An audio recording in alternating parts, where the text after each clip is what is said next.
നമ്മുടെ computer architecture and മൈക്രോകൺട്രോളറിലെ last module, അതായത് 5th മോഡ്യൂളിലാണ് ഇപ്പോൾ നമ്മൾ ഉള്ളത്. 5th മോഡ്യൂളിൽ കവർ ചെയ്യുന്നത് മെമ്മറി സിസ്റ്റംസ് ആണ്. മെമ്മറി സിസ്റ്റമാണ് മെയിനായിട്ട്. അതായത് type of memory, RAM, ROM, മെമ്മറിയുടെ ക്യാരക്ടറിസ്റ്റിക്സ് ആൻഡ് ഹൈറാർക്കി, അതിൽ ക്യാഷ് മെമ്മറി എക്സ്പ്ലെയിൻ ചെയ്യാനുണ്ട്. അതിൽ basics of cache, mapping techniques, improving cache performance, പിന്നെ virtual memory, overlay, memory management, address translation, പിന്നെ input output organisation, introduction, synchronous versus asynchronous IO, programmed IO, interrupt driven IO and direct memory access. ഇത്രയും വരുന്നതാണ് 5th മോഡ്യൂളിൽ. അപ്പോൾ നമുക്ക് type of memory അല്ലെങ്കിൽ classification of memory വെച്ചിട്ട് start ചെയ്യാം. അപ്പോൾ type of memories or memory classification. Memory devices used in computer broadly classified as primary memory and secondary memory. അപ്പോൾ രണ്ട് ടൈപ്പാണ് മെമ്മറീസിനെ നമ്മൾ കൺസിഡർ ചെയ്യുന്നത്, പ്രൈമറി മെമ്മറി ആയിട്ടും സെക്കൻഡറി മെമ്മറി ആയിട്ടും.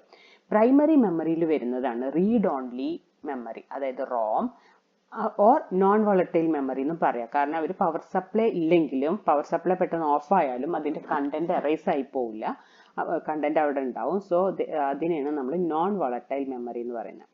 ഈ റീഡ് റൈറ്റ് മെമ്മറിയോ, റാം എന്ന് പറയുന്ന മെമ്മറി വോളറ്റൈൽ മെമ്മറിയാണ്. അതായത് കണ്ടന്റ് വൺസ് പവർ ഓഫ് ചെയ്യുക അല്ലെങ്കിൽ ഷട്ട് ഡൗൺ ചെയ്യുകയാണെങ്കിൽ ഡാറ്റ അവൈലബിൾ ആയിരിക്കില്ല. അപ്പോൾ അതാണ് പറയുന്നത്, the fundamental difference between these two is the capability to retain stored information during power off condition. അതാണ് ഈ രണ്ടെണ്ണത്തിന്റെ ഡിഫറൻസ് വരുന്നത്. Data stored within the RAM would be lost, but not the data stored in ROM. ROM-ലുള്ള data power off കണ്ടീഷനിൽ loss ആവില്ല. As far as computers are concerned, ROM plays a small ആണ്, പക്ഷെ critical role ആണ് ROM play ചെയ്യുന്നത്. അതായത് ഒരു boot strap ROM, അതായത് പവർ ഓൺ ചെയ്ത് കഴിഞ്ഞാൽ ബൂട്ട് ചെയ്യാനുള്ള ആ ഒരു ഫംഗ്ഷൻ ചെയ്യുന്നത് ROM ആണ്. Note that just after the power on, it is only the non-volatile memory that may help the system in booting. അപ്പോൾ നോൺ വോളറ്റൈൽ മെമ്മറി വേണം ബൂട്ടിങ്ങിന്. അപ്പോൾ ആ ഒരു റോള് ചെയ്യുന്നത് എപ്പോഴും റീഡ് ഓൺലി മെമ്മറിയാണ്. അപ്പോൾ കമ്പ്യൂട്ടർ മെമ്മറീനെ നമുക്ക് മെയിനായിട്ട് ക്ലാസിഫൈ ചെയ്യാൻ പറ്റുന്നത് പ്രൈമറി മെമ്മറി, സെക്കൻഡറി മെമ്മറി എന്നാണ്. പ്രൈമറി മെമ്മറിയിൽ വരുന്നതാണ് read only memory, ROM, read write memory, RAM. ഇനി റീഡ് ഓൺലി മെമ്മറി എടുക്കുകയാണെങ്കിൽ രണ്ട് ടൈപ്പ് ഉണ്ട്, നോൺ എറേസബിളും എറേസബിളും. അതായത് എറേസ് ചെയ്യാൻ പറ്റുന്നതും പറ്റാത്തതും. നോൺ എറേസബിളിൽ എറേസ് ചെയ്യാൻ പറ്റാത്ത കേസിൽ പ്രോം ഉണ്ട്, റോം ഉണ്ട്. അപ്പോൾ ഇത് നമ്മൾ ഡീറ്റെയിൽ ആയിട്ട് ഇത് പഠിക്കാനുള്ളതാണ്. അതേപോലെ എറേസബിളിൽ UV റേ ഉണ്ട്, ഇലക്ട്രിക്കലി എറേസബിൾ ഉണ്ട്. UV റേ വെച്ചിട്ട് നമുക്ക് എറേസ് ചെയ്യാം, ഇലക്ട്രിക്കൽ സിഗ്നൽ വെച്ചിട്ട് എറേസ് ചെയ്യുക. അപ്പോൾ UV റേസ് വെച്ച് എറേസ് ചെയ്യുന്നതാണ് EEPROM, ഇലക്ട്രിക്കൽ മെത്തേഡ് വെച്ച് എറേസ് ചെയ്യുന്നതാണ് ഫ്ലാഷ് മെമ്മറി അല്ലെങ്കിൽ EEPROM. ഓക്കെ, ഇനി പിന്നെ വരുന്നതാണ് റീഡ് റൈറ്റ് മെമ്മറി അല്ലെങ്കിൽ വോളറ്റൈൽ മെമ്മറി. ഈ റീഡ് റൈറ്റ് മെമ്മറിയിൽ നമുക്ക് ഡൈനാമിക് റാം ഉണ്ട്, സ്റ്റാറ്റിക് റാം ഉണ്ട്, SD റാം ഉണ്ട്. ഈ സ്റ്റാറ്റിക് റാമിൽ വരുന്നതാണ് ക്യാഷ് മെമ്മറി. അത് L1 ക്യാഷും L2 ക്യാഷ്, L3 ക്യാഷ്. അപ്പോൾ ഈ ക്യാഷ് മെമ്മറി നമുക്ക് ഡീറ്റെയിൽഡ് ആയിട്ട് പഠിക്കാനുള്ളതാണ്. ഓക്കെ, സെക്കൻഡറി മെമ്മറിയുടെ കേസിൽ magnetic storage, optical storage, electronic storage type of storage വെച്ചിട്ടാണ് അതിനെ ക്ലാസിഫൈ ചെയ്തേക്കുന്നത്. ഇപ്പം മാഗ്നറ്റിക് സ്റ്റോറേജിൽ floppy disk, hard disk, magnetic tape drive, ഇതാണ് എക്സാമ്പിൾസ്. ഒപ്റ്റിക്കൽ സ്റ്റോറേജിൽ CD ആണ്.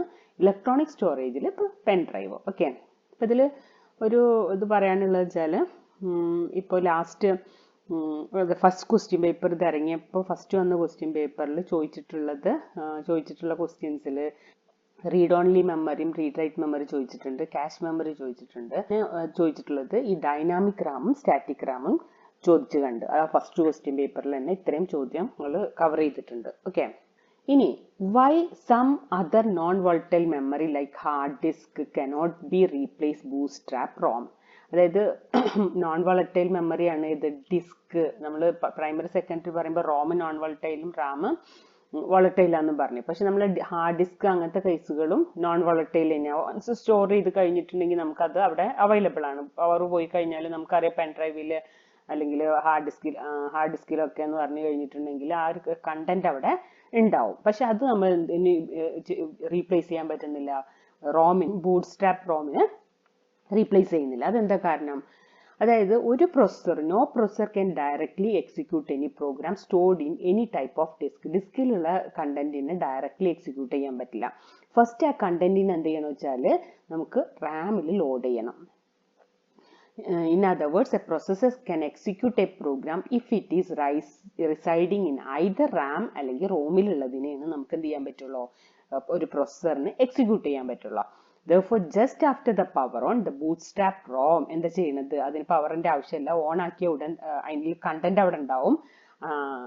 പവർ ഓഫ് ആയി കഴിഞ്ഞാൽ കണ്ടന്റ് പോവില്ല, അപ്പൊ കണ്ടന്റ് അവിടെ ഉണ്ടാവും. ഓൺ ആയി കഴിഞ്ഞാൽ തന്നെ ഈ ബൂട്ട്സ്ട്രാപ്പ് റോമിലത്തെ കാര്യങ്ങൾ small files from this will be stored into the RAM അല്ലെങ്കിൽ മെയിൻ മെമ്മറിയിലേക്ക് സ്റ്റോർ ചെയ്ത് അവിടെ നിന്നാണ് അത് കൺട്രോളർ ഏറ്റെടുക്കുന്നത്.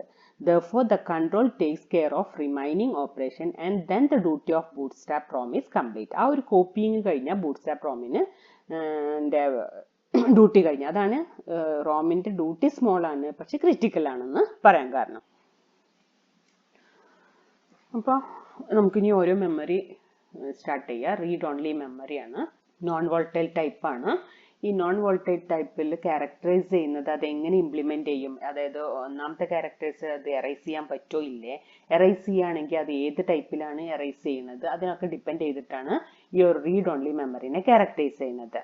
മെയിൻ എയിം എന്താ വെച്ചാൽ ഈ റീഡ് ഓൺലി മെമ്മറിയിൽ even if the power is switch off ചെയ്ത് കഴിഞ്ഞാൽ ആ ഇൻഫർമേഷൻ അവിടെ റീറ്റെയിൻ ചെയ്യണം.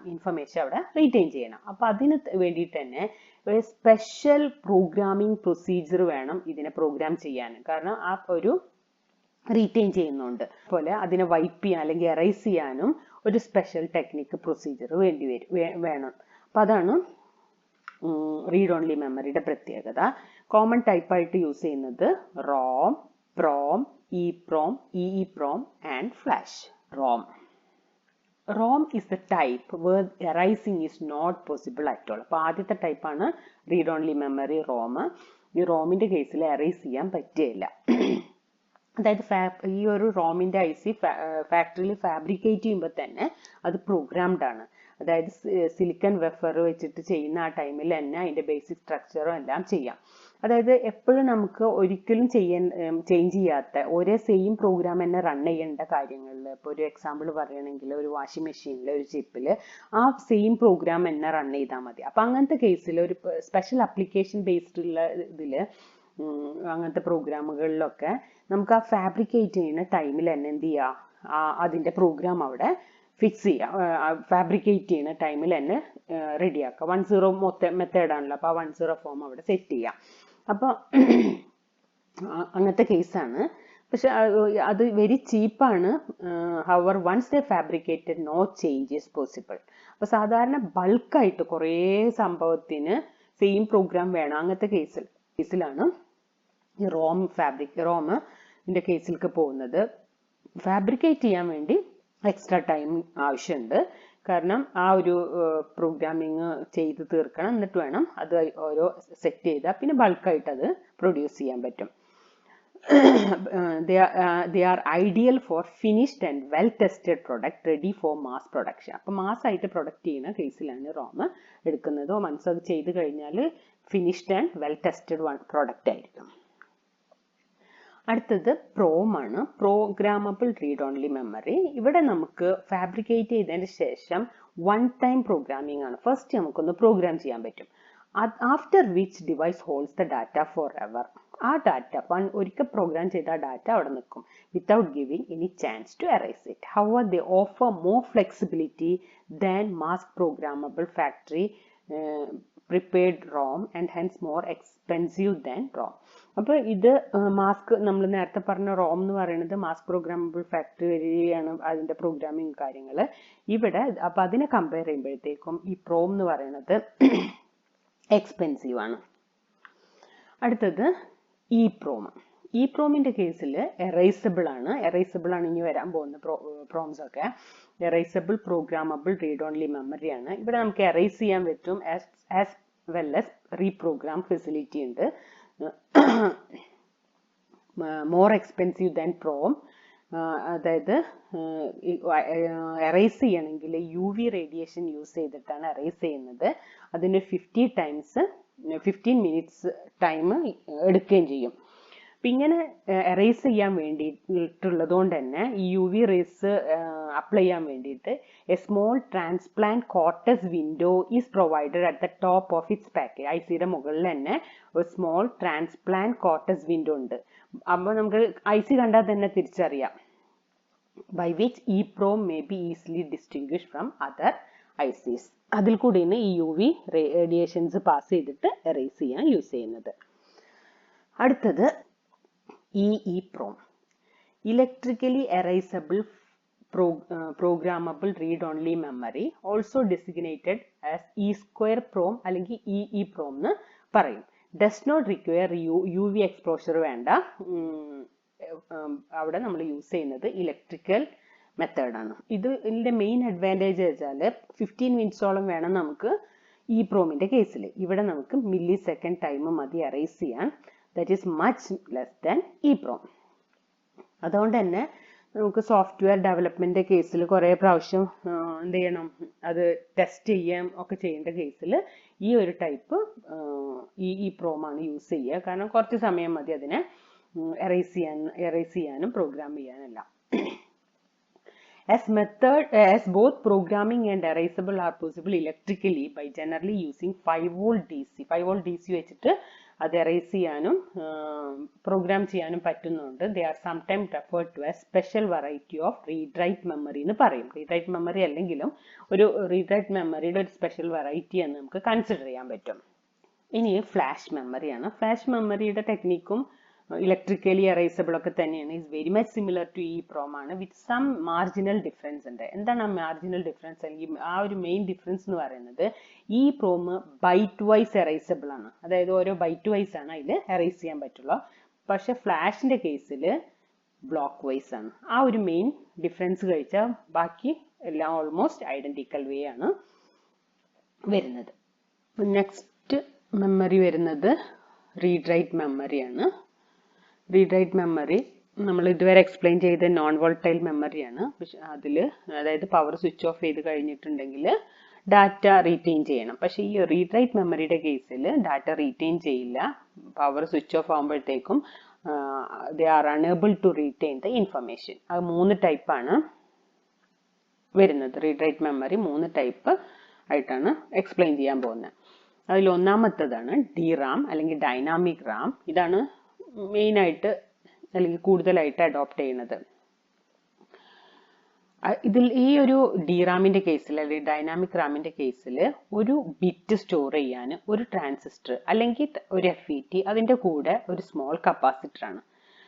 ഇത് ഒരു ബിറ്റ് സ്റ്റോർ ചെയ്യാൻ. അപ്പം ഇങ്ങനത്തെ ഒരു കുറേ സെറ്റപ്പ്, അതായത് ഒരു ട്രാൻസിസ്റ്റർ കപ്പാസിറ്റർ സെറ്റപ്പ് യൂസ് ചെയ്യണമെങ്കിൽ നമുക്ക് എന്ത് ചെയ്യുക, കൂടുതൽ സ്റ്റോറേജ് സെല്ല് ഒരു മെമ്മറി ഡിവൈസ് ഫോം ചെയ്യുക. കൂടുതൽ സ്റ്റോറേജ് സെല്ലുള്ള ഒരു മെമ്മറി ഡിവൈസ് ഫോം ചെയ്യാൻ പറ്റും. അപ്പോൾ ഡാറ്റ സ്റ്റോർ ചെയ്യുന്നത് എങ്ങനെയാ വെച്ചാൽ ഇലക്ട്രിക്കൽ ചാർജ് ഈ കപ്പാസിറ്ററിൽ സ്റ്റോർ ചെയ്തിട്ടാണ്. അപ്പോൾ കപ്പാസിറ്ററിൽ സ്റ്റോർ ചെയ്യുന്നതുകൊണ്ട് തന്നെ കപ്പാസിറ്ററിൽ നിന്ന് it tends to drain out drain out ചെയ്യാൻ ചാൻസ് ഉണ്ട്. അപ്പോൾ ഡ്രെയിൻ ഔട്ട് ആവണോണ്ട് തന്നെ ഇത് പീരിയോഡിക്കലി റിഫ്രഷ് ചെയ്തുകൊണ്ടിരിക്കണം. അതുകൊണ്ട് തന്നെ ഈ ഒരു സ്ട്രക്ചറിന്റെ പ്രത്യേകത കൊണ്ട് തന്നെ DRAMന്റെ കേസിൽ എടുക്കുകയാണെങ്കിൽ കമ്പാരിറ്റീവ്ലി 3 ഇപ്പോൾ നമ്മൾ എക്സ്പ്ലെയിൻ ചെയ്യാൻ പോകുന്നതിൽ 3 കമ്പയർ ചെയ്യുമ്പോൾ സ്ലോവർ ആണ് DRAM അല്ലെങ്കിൽ dynamic Ram. DRAM are used in main memory of the majority of computer സിസ്റ്റത്തിലും DRAM യൂസ് ചെയ്യുന്നുണ്ട്. അടുത്തത് SRAM, സ്റ്റാറ്റിക് റാം. ഇതാണ് ഈ 3 കമ്പയർ ചെയ്യുമ്പോൾ ഫാസ്റ്റസ്റ്റ് ആണ് SRAM അല്ലെങ്കിൽ സ്റ്റാറ്റിക് റാം. പക്ഷെ ഇത് എക്സ്പെൻസീവ് ആണ്. കാരണം DRAMന്റെ കേസിൽ നമുക്കറിയാം ഒരു ട്രാൻസിസ്റ്ററും ഒരു കപ്പാസിറ്ററും അങ്ങനത്തെ ഒരു കോമ്പിനേഷനാണ് ഒരു ബിറ്റിന്. പക്ഷെ ഇവിടെ നമുക്ക് ആ പീരിയോഡിക് റീഫ്രഷ്മെന്റ് ഇല്ല. അതിനു വേണ്ടിയിട്ട് ഒരു ഫ്ലിപ്പ് ഫ്ലോപ്പ് ഫോമിലാണ് ഈ ഒരു മെമ്മറി ബിറ്റ് അല്ലെങ്കിൽ മെമ്മറി യൂസ് ചെയ്യുന്നത്. അപ്പോൾ അതുകൊണ്ട് തന്നെ നമ്പർ ഓഫ് ട്രാൻസിസ്റ്റേഴ്സ് കൂടുതലാണ്. മറ്റേതിൽ ഒന്നുള്ളെങ്കിൽ ഇതിൽ എണ്ണം കൂടുതലാണ്. അപ്പോൾ ആ ഒരു മെമ്മറി കൂടുതൽ യൂസ് ചെയ്യുന്നതുകൊണ്ട് തന്നെ ഇതിന് ഇത് ഈ ഒരു SRAM എന്ന് പറയുന്നത് മോർ എക്സ്പെൻസീവ് ആണ്. മെയിനായിട്ട് ഡിഫറെൻറ്റ് ലെവൽ ഓഫ് ക്യാഷ് മെമ്മറീസിലാണ് കമ്പ്യൂട്ടറിൻ്റെ ക്യാഷ് മെമ്മറീസിലാണ് SRAMs യൂസ് ചെയ്യുന്നത്. പിന്നെ ഇന്റേണൽ പ്രോസസ്സറിൻ്റെ ഇന്റേണൽ രജിസ്റ്റേഴ്സിലും യൂസ് ചെയ്യുന്നത് SRAMs ആണ്. ഇനി മൂന്നാമത്തേതാണ് SDRAM, സിങ്ക്രണസ് DRAM ആണ്. അത് മെയിനായിട്ട് നമ്മൾ നേരത്തെ DRAMൻ്റെയും SRAMൻ്റെയും ഒരു കോമ്പിനേഷൻ, ഒരു ഹൈബ്രിഡ് ആണ് ഈ SDRAM. അപ്പോൾ അതുകൊണ്ട് തന്നെ അത് ഫാസ്റ്റർ ദാൻ DRAM ആണ്. അപ്പോൾ ഏറ്റവും ഫാസ്റ്റ് SRAM ആണ്, സെക്കൻഡ് വരുന്നത് SDRAM, തേർഡ് DRAM ആണ്. ഇപ്പോൾ വരുന്ന ന്യൂ ജനറേഷൻ കമ്പ്യൂട്ടേഴ്സിൽ യൂസ് ചെയ്യുന്നതും അതുകൊണ്ട് തന്നെ SDRAM ആണ് യൂസ് ചെയ്യുന്നത്. അപ്പോൾ നമ്മൾ DRAMനെ കുറിച്ച് ഡിസ്കസ് ചെയ്ത് മെയിൻ മെമ്മറിയിൽ യൂസ് ചെയ്യുന്നത് DRAM ആണെന്നറിയാം. അപ്പോൾ the main memory of the computer is composed of dynamic RAM. അപ്പോൾ dynamic RAM and interface the processor through DRAM controller. അപ്പോൾ മെയിൻ മെമ്മറിയിൽ യൂസ് ചെയ്യുന്നത് ഡൈനാമിക് റാം ആണ്. അത് പ്രൊസസറിനെ ഇട്ട് എങ്ങനെ ഇന്റർഫേസ് ചെയ്യിക്കുന്നത് അതിന് യൂസ് ചെയ്യുന്നതാണ് DRAM കൺട്രോളർ. അതിന് address, data and control bus of the processor. Control ചെയ്യാൻ യൂസ് ചെയ്യുന്നത് അഡ്രസ്, ഡാറ്റ, കൺട്രോളേഴ്സ്. ഈ 3 പിൻസ്, 3 ഇൻപുട്ട് സിഗ്നൽസ് വേണം. കൺട്രോൾ സിഗ്നൽ വേണം, ഡാറ്റ ഇൻപുട്ട് വേണം, പിന്നെ അഡ്രസ്സും. The size of main memory is directly depend upon the number of address lines. എത്ര address lines ഉണ്ട് അപ്പോൾ അത്രയും മെമ്മറി ഉണ്ടാവും. ഇപ്പോൾ 2 അഡ്രസ് ലൈൻസ് ആണെങ്കിൽ 2⁴ മെമ്മറി ഉണ്ടാവും. അതേപോലെ 2⁻² അഡ്രസ് ലൈൻസ് ആണ് മെയിൻ മെമ്മറിയുടെ സൈസ്. ഇനി വിഡ്ത്ത് എങ്ങനെയാണെന്ന് വെച്ചാൽ ഡാറ്റ ലൈൻസ് എത്ര ഉണ്ട് അത്രയും വിഡ്ത്ത്. ആ ഒരു മെമ്മറി ലൈനിൽ എത്ര ഡാറ്റ ലൈൻസ് ഉണ്ട്, 8 ബിറ്റ് ആണെങ്കിൽ 8 ഡാറ്റ ലൈൻസ് ഉണ്ടാവും. അപ്പോൾ ആ വിഡ്ത്ത് എന്ന് പറയുന്ന ആ എത്ര ബിറ്റ് വിഡ്ത്ത് ആണോ അത് ഡാറ്റ ലൈൻസിൻ്റെ എണ്ണത്തിനെ ഡിപ്പെൻഡ് ചെയ്യും.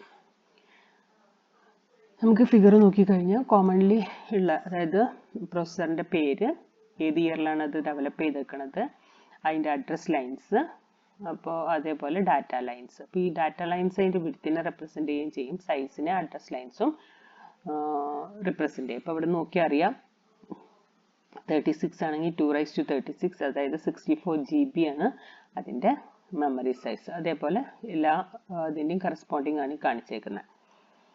ഇനി ഡൈനാമിക് റാം എന്താ നോക്കാം, അതിൻ്റെ വർക്കിംഗ് എന്താ നോക്കാം. അപ്പോൾ നേരത്തെ പറഞ്ഞ പോലെ തന്നെ ഒരു ട്രാൻസിസ്റ്റർ, ആ ട്രാൻസിസ്റ്ററിൽ ഒരു കപ്പാസിറ്റർ കണക്ട് ചെയ്തേക്കുക. ഈ ഒരു സെറ്റപ്പാണ് നമ്മൾ യൂസ് ചെയ്യുന്നത്.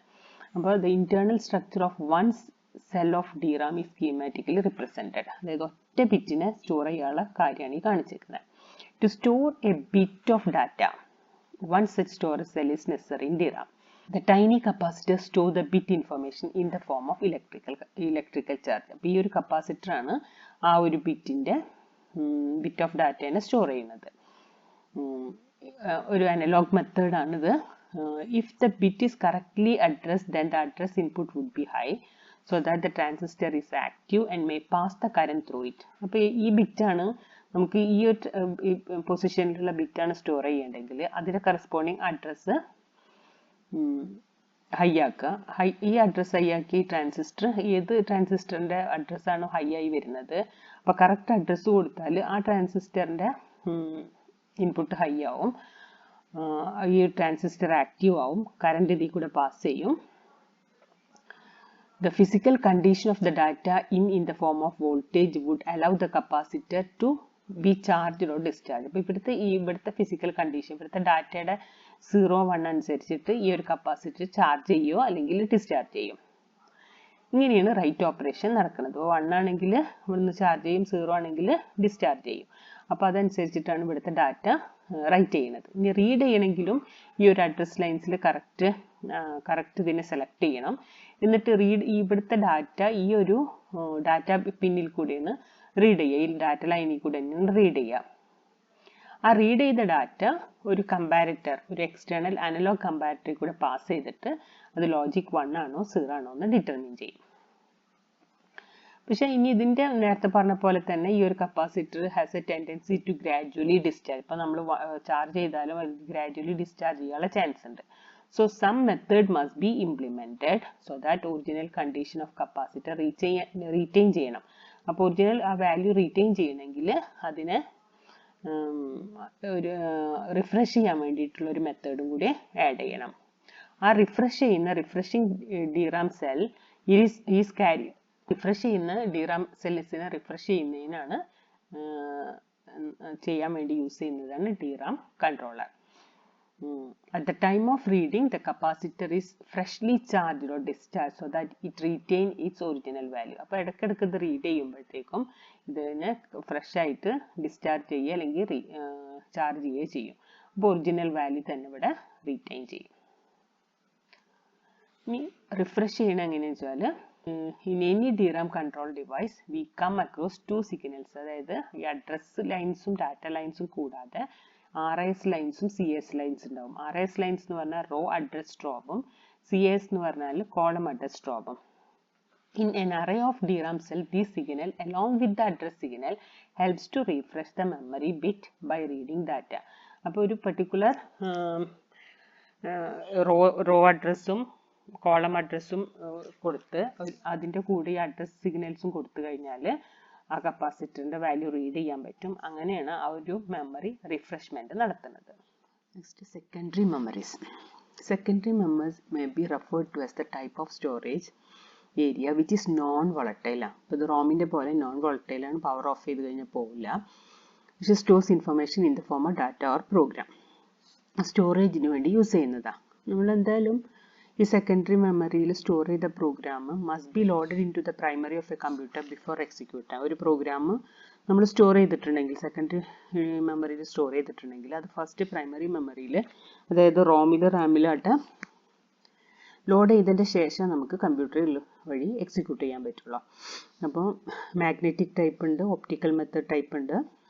Examples hard disk, optical disk, magnetic types and so on. Hard disk. If you open any computer chassis, we would be able to locate at least one hard disk. അപ്പോൾ ഏത് computer chassis open ചെയ്താലും അതിൽ ഒരെണ്ണെങ്കിലും ഉണ്ടാവും hard disk. In the form of a sealed box connecting cables attached. ഒരു sealed box പോലെ with connecting cable attached. Inside this seal box there are several magnetic materials coated very thin aluminium plates. അപ്പോൾ ഈ ഒരു sealed ബോക്സിൽ കുറേ magnetic materials ഉണ്ട്. ആ magnetic materials aluminium plates വെച്ചിട്ട് കോട്ട് ചെയ്തിട്ടുണ്ടാവും. അതിനാണ് പ്ലാറ്റേഴ്സ് എന്ന് പറയുന്നത്. അപ്പോൾ ഇതാണ് പ്ലാറ്റേഴ്സ്. ഈ ഓരോന്നാണ് പ്ലാറ്റേഴ്സ്. ഒരു സിലിണ്ടറിക്കൽ ഒരു സർക്കിൾ ഷേപ്പിലാണ് സംഭവം. Magnetic coating is applied on both side of the platters. Upper സൈഡിലും ലോവർ സൈഡിലും ഈ ഒരു മാഗ്നറ്റിക് പ്ലേറ്റ്സ് കോട്ട് ചെയ്തിട്ടുണ്ട്.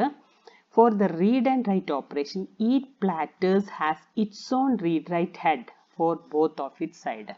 നമുക്ക് ഫിഗർ നോക്കിയാൽ കാണാൻ പറ്റും. ഒരു റീഡ് റൈറ്റ് ഹെഡർ ഉണ്ട്. ടോപ്പിലാണെങ്കിലും ബോട്ടമിലാണെങ്കിലും യൂസ് ചെയ്യാൻ പറ്റുന്ന റീഡ് റൈറ്റ് ഹെഡേഴ്സ് ഉണ്ട്. ഈ ഹെഡേഴ്സ് ആണ് ഈ കാണിച്ചേക്കുന്ന ഇത്. ടോപ്പ് റീഡ് ചെയ്യുക, ബോട്ടം റീഡ് ചെയ്യുക. സെക്കൻഡ് പ്ലാറ്റേഴ്സിൻ്റെ ടോപ്പ് റീഡ് ചെയ്യുക, ബോട്ടം റീഡ് ചെയ്യുക. ആ ഒരു തരത്തിലാണ് അത് അറേഞ്ച് ചെയ്തിരിക്കുന്നത്. All platters are connected with a spindle which is a motor driven. അപ്പോൾ ഈ ഒരു സ്പിൻഡിൽ വെച്ചിട്ടാണ് കണക്ട് ചെയ്തേക്കുന്നത്. ഈ സ്പിൻഡിലാണെങ്കിൽ മോട്ടോർ വെച്ചിട്ടാണ് റൊട്ടേറ്റ് ചെയ്യുന്നത്. The platters are rotated at very high speed. അപ്പോൾ പ്ലാറ്റേഴ്സ് റൊട്ടേറ്റ് ചെയ്യിക്കുന്നുണ്ട്. റീഡർ അവിടെ സൈഡിലുണ്ടാവും. ഈ പ്ലാറ്റർ റൊട്ടേറ്റ് ചെയ്യുമ്പോൾ ഈ റീഡർമ ടച്ച് ചെയ്യും. അത് ഒരു മോട്ടോർ വെച്ചിട്ടാണ് ഹൈ സ്പീഡിലാണ് റൊട്ടേറ്റ് ചെയ്യിക്കുന്നത്. The read-write header can move forward or backward within limits, and the synchronization between the head movement and platter rotation enables to locate the recorded data or perform the fresh data storage. അപ്പോൾ ഈ ഒരു read റൈറ്റിന് ഇങ്ങോട്ട് ഒരു limited ഏരിയയിൽ ഇവിടെ നിന്ന് ഇങ്ങോട്ട് move ചെയ്യാൻ പറ്റും. ആ മൂവ് ചെയ്യണ ഇതിൽ വെച്ചിട്ടാണ് അത് റീഡ് ചെയ്യാനും അല്ലെങ്കിൽ റൈറ്റ് ചെയ്യാനായിട്ട് യൂസ് ചെയ്യുന്നത്. For the purpose of storage, each side of platter is subdivided into several tracks and sectors. അപ്പോൾ ഇനി നമുക്ക് ഇതിലത്തെ ഒരു പ്ലാറ്റേഴ്സ് എടുത്ത് നോക്കുകയാണെങ്കിൽ ആ പ്ലാറ്റേഴ്സ് ഈ ഫോമിലാണ്. ഈ ഓരോ പ്ലാറ്റേഴ്സും ഡിഫറെൻറ്റ് സെക്ടേഴ്സ് ആയിട്ടും ട്രാക്സ് ആയിട്ടും ഡിവൈഡ് ചെയ്തിട്ടുണ്ട്. അപ്പോൾ ഇതാണ് ട്രാക്സ്. ആ ഓരോ ഏരിയക്കാണ് സെക്ടർ 0, സെക്ടർ 1, സെക്ടർ 2 എന്ന് ഡിവൈഡ് ചെയ്തിട്ടുണ്ട്. The width of these tracks is as narrow as 1 to 2 micron widthലാണ് ആ ഒരു ട്രാക്സ് അറേഞ്ച് ചെയ്തേക്കുന്നത്. Any sector can accommodate about 4 kilobytes of data apart from the storage track and sector number and other relevant information. അപ്പോൾ ഏത് സെക്ടറിനാണെങ്കിലും it can accommodate 4 kilobyte 4000 bytes of data accommodate ചെയ്യാൻ പറ്റും അല്ലെങ്കിൽ store ചെയ്യാൻ പറ്റും. ഇതേത് കൂടാണ്ടാണ് സ്റ്റോറിങ് ട്രാക്കും സെക്ടർ നമ്പറും കൂടാതെ റെലവൻറ്റ് ഇൻഫർമേഷനും കൂടാതെ 4000 ബൈറ്റ്സ് സ്റ്റോർ ചെയ്യാൻ പറ്റും. Note that there are uniform gaps between adjacent tracks and adjacent sectors. For read or write operation, the platters are rotated simultaneously and read-write header moves forward or backward to place itself on the correct track and sector. Correct track inum sector melum അനുസരിച്ചിട്ട് ഈ നേരത്തെ പറഞ്ഞ പോലെ ഈ ഒരു read റൈറ്റിന് അങ്ങോട്ടും ഇങ്ങോട്ടും move ചെയ്യാൻ പറ്റും. അപ്പോൾ ഓരോ ട്രാക്കായിട്ട് ഡിവൈഡ് ചെയ്തിട്ടുണ്ട്. ഈ ഒരു ഫിഗർ നോക്കിയാൽ അറിയാം ഓരോ ട്രാക്കായിട്ട് ഇപ്പോൾ ഇതിൽ 0 ട്രാക്ക് 1 ട്രാക്ക് 2 ട്രാക്ക് അങ്ങനെ ഡിവൈഡ് ചെയ്തിട്ടുണ്ട്. ഇനി അടുത്ത ഇങ്ങനെ ട്രാക്ക് ഡിവൈഡ് ചെയ്തിട്ടുണ്ട്. ഈ ഓരോ ട്രാക്കും ഡിഫറെൻറ്റ് സെക്ടേഴ്സ് ആയിട്ട് സെക്ടർ 0, സെക്ടർ 1, സെക്ടർ 2 അപ്പോൾ ഓരോ ട്രാക്കിലും ഡിഫറെൻറ്റ് സെക്ടേഴ്സ് ഉണ്ട്. During the operational stage, computers are stationary and do not impose additional challenge for read-write operation like hard disk of laptops. ഇപ്പോൾ കമ്പ്യൂട്ടർ ഈ ഒരു ഓപ്പറേഷൻ നടക്കുന്ന ടൈമിൽ കമ്പ്യൂട്ടർ ബാക്കിയുള്ള കാര്യത്തിലൊക്കെ സ്റ്റേഷനറി ആയിട്ടാണ് നിൽക്കുന്നത്. The hard disk of laptops are equipped with additional sensors to sense any acceleration change and perform the read-write operation accordingly. ഇപ്പോൾ അഡീഷണൽ സെൻസേഴ്സ് ഉണ്ട്, അതായത് ആക്സിലോമീറ്റർ യൂസ് ചെയ്തിട്ടുണ്ട്. എന്തിനാണ്? To sense any acceleration changes. അടുത്ത secondary memory എന്ന് പറയുന്നത് storage system എന്ന് പറയുന്നത് ഒപ്റ്റിക്കൽ ഡിസ്ക് ആണ്. ഒപ്റ്റിക്കൽ ഡിസ്ക് ഇപ്പോൾ ഹാർഡ് ഡിസ്കിൻ്റെ കേസിലായാലും നേരത്തെ പറഞ്ഞ ഹാർഡ് ഡിസ്കിൻ്റെ കേസിലായാലും ഫ്ലോപ്പി ഡിസ്കിൻ്റെ കേസിലായാലും സ്റ്റോറിങ് മെക്കാനിസം ചെയ്യുന്നത് അല്ലെങ്കിൽ സ്റ്റോറിങ് നടത്തുന്നത് മാഗ്നറ്റിസം വെച്ചിട്ടാണ്. ഡിജിറ്റൽ ഇൻഫർമേഷൻ സ്റ്റോർ ചെയ്യുന്നത് മാഗ്നറ്റിസം വെച്ചിട്ടാണ്. പക്ഷെ ഒപ്റ്റിക്കൽ ഡിസ്കിൽ ദ മെക്കാനിസം ഈസ് ഡിഫറെൻറ്റ്. അത് ഒപ്റ്റിക്കൽ മെത്തേഡാണ്, അതായത് റിഫ്ലക്ഷൻ ഓഫ് ലൈറ്റ് സോഴ്സ് ആണ് യൂസ് ചെയ്യുന്നത് ടു കമ്മ്യൂണിക്കേറ്റിംഗ് ഡിജിറ്റൽ ഇൻഫർമേഷൻ. അപ്പോൾ intensity of reflected laser beam consider ചെയ്യുകയാണെങ്കിൽ ഒരു പ്ലെയിൻ സർഫസിൽ നിന്ന് ഉള്ളതും ആൻഡ് അൺഡുലേറ്റഡ്, അതായത് പ്ലെയിൻ അല്ലാണ്ട് ഫോളിങ്ങും റേസിങ്ങും ഉള്ള സർഫസിലും ഈ ഒരു റിഫ്ലക്റ്റഡ് ലേസർ ബീം ഡിഫറെൻ്റ് ആണ്. അപ്പോൾ ഈ ഒപ്റ്റിക്കൽ ഡിസ്കിൽ എന്താ ചെയ്യുന്നത് വെച്ചാൽ this undulation or pits as they are generally designated are created over a plane surface. or plane surface ൽ ഇതേപോലത്തെ undulations or pits യൂസ് ചെയ്യുന്നുണ്ട്. അതിനെ ലാൻഡ് എന്നാണ് പറയുന്നത്. The combination of land and pits designate 0 and 1. ഈ ഒരു combination land and പിറ്റ്സിൻ്റെ combination ആണ് 0 and 1 ആയിട്ട് റീഡ് ഔട്ട് ചെയ്യുന്നത്. അപ്പോൾ both for recording, that is writing, as well as for reading, laser beam are used to maintain higher accuracy. ഒരു higher ആണ് laser beam ടെക്നിക്കിൽ. Another major difference between optical disk and hard disk is the geometry of the track. അപ്പോൾ നേരത്തെ കാണിച്ച ട്രാക്കും ഇതിലത്തെ ട്രാക്കും different ആണ്. Hard ഡിസ്കിൽ നമുക്കറിയാം tracks are in the form of concentric circle ആയിട്ടാണ് കാണിച്ചത്. പക്ഷെ ഒപ്റ്റിക്കൽ ഡിസ്കിൻ്റെ കേസിൽ they are in the form of spiral ആണ്. സ്റ്റാർട്ടിങ് ഫ്രം ദ സെൻറ്ററിൽ നിന്ന് സ്റ്റാർട്ട് ചെയ്തിട്ട് ഇങ്ങനെ എക്സ്പാൻഡ് ചെയ്ത് gradually towards the peripheral expand ചെയ്തു പോകുന്നുണ്ട്. However, this spiral shaped track is divided into different sectors in same way as that of hard disk. അപ്പോൾ ഓരോ ട്രാക്കും സ്പൈറൽ ഫോമിൽ ഒരു സ്പൈറൽ ഫോമിലാണ് വരുന്നത്. ഹാർഡ് ഡിസ്കിൻ്റെ അതേ ടെക്നിക്കല്ല, ഒരു ഡിഫറൻസ് ഉണ്ട്. ആ ഓരോ ട്രാക്കിലും ഹാർഡ് ഡിസ്കിൻ്റെ പോലെ തന്നെ സെക്ടേഴ്സ് ആയിട്ട് ഡിവൈഡ് ചെയ്തിട്ടുണ്ട്.